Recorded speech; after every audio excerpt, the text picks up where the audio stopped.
Io mi chiamo Albino De Sì, sono nato a Castelsardo il 1° marzo 1924, trasferito a Sorso in età infantile.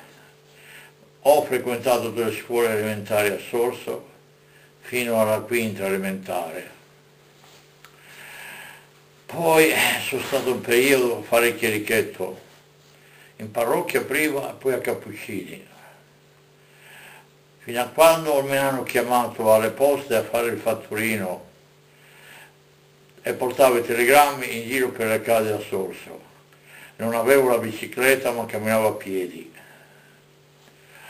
Per guadagnare 2 lire, su proposta dell'ufficiale postale, il giorno di Pasqua di un anno, sono andato a Preda di Fogo a portare una raccomandata a un ingegnere che abitava lì, che era parente del mio padrino di Cresima, Marco Maria Frassetto, che aveva il negozio all'angolo di Corso Vittorio Emanuele, dove ora ci sono i cinesi. Sono stato lì tutto il giorno di Pasqua, la signora mi ha dato a mangiare i ravioli, una novità per me, e ritorno guadagnando 2 lire, allora per me erano tante perché era la mezza giornata di lavoro per uno che si sgobbava in campagna tutto il tempo, tutto il giorno. La vita a Sorso era così umile, ci si conosceva tutti, da Andrea Pilo, che ancora credo sia vivo e le auguro ancora tanti anni di vita, a Luigi De Stefanis, morto di recente, Paolino Cavalieri, anche lui è deceduto, Salvatore Senes, ex sottufficiale della Marina,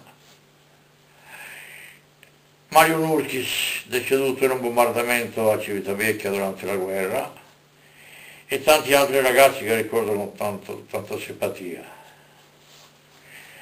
Dopo, ho compiuto 17 anni, dato che, come tanti giovani, emigravano cercando migliore fortuna, mi sono arruolato in Marina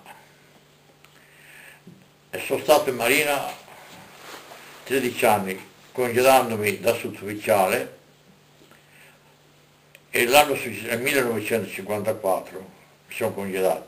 Nel 1955 mi sono imbarcato con la prima nave mercantile, partenza da Taranto, dove mi trovavo allora per causa della Marina, da Taranto ad Anversa Bergio, dove mi sono trovato di fronte a un mausoleo vecchio di chissà quanti anni, che era la prima nave, una petroliera della guerra 14-18.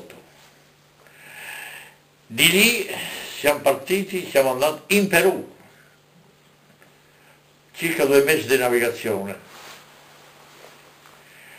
E lì ho cominciato a vedere il lavoro duro, il lavoro dei marinai, il lavoro di quelli che veramente sgobbavano per mantenere la famiglia. Il vantaggio era che quando ero in marina militare il mio stipendio non passava le 25.000 lire al mese, gli ultimi anni questo. Arrivando in marina mercantile io ho visto uno sbalzo sulle 120.000 lire al mese, negli anni 55, il che era una fortuna per me. Avevo già moglie, una figlia, che sono rimasto a Taranto per qualche anno, poi si sono trasferiti a Genova. Nel frattempo nel 1952 avevo già un altro figlio, nel 1952, quindi si sono trasferiti a Genova e sono rimasti lì fino a quando non siamo venuti qua, nel 1988. A Genova la vita era tranquilla, i genovesi non sopportavano molto i sardi, perché erano terroni, ma io me ne sono sempre fregato di loro, francamente, sono rimasto sardo. Mi sono dato allo studio delle lingue che avevo frequentato anche durante gli anni di scuola a Sassari, e così ho imparato il francese, l'inglese discretamente, lo spagnolo mi difendo bene e oggi conosco anche il greco.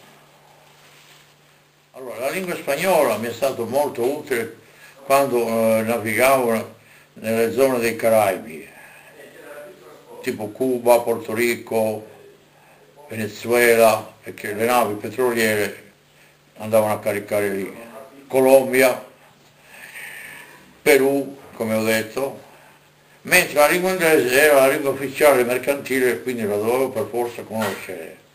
E mi sono dato da fare autodidatta e ho imparato l'inglese discretamente.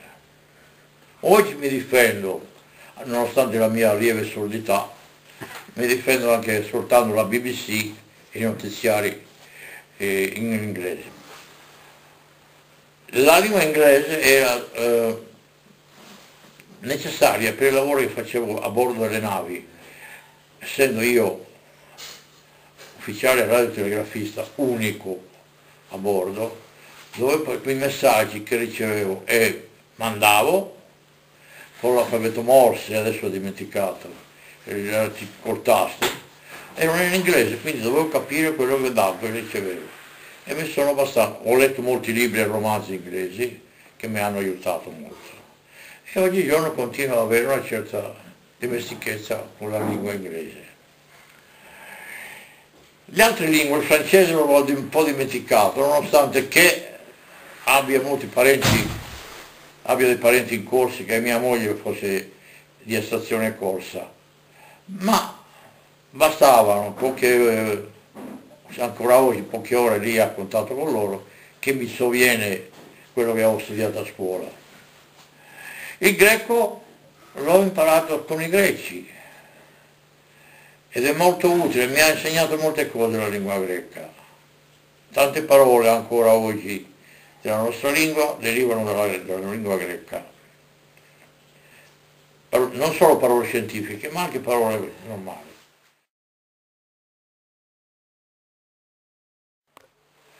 Durante gli anni di navigazione ho assistito, io personalmente, a dei salvataggi in mare di gente che aveva avuto per questione di tempeste o di avaria fermo in mare, assistendoli coi messaggi che venivano trasmessi da un punto della nave o di un'altra nave vicina al disastro per dare tutte le informazioni possibili.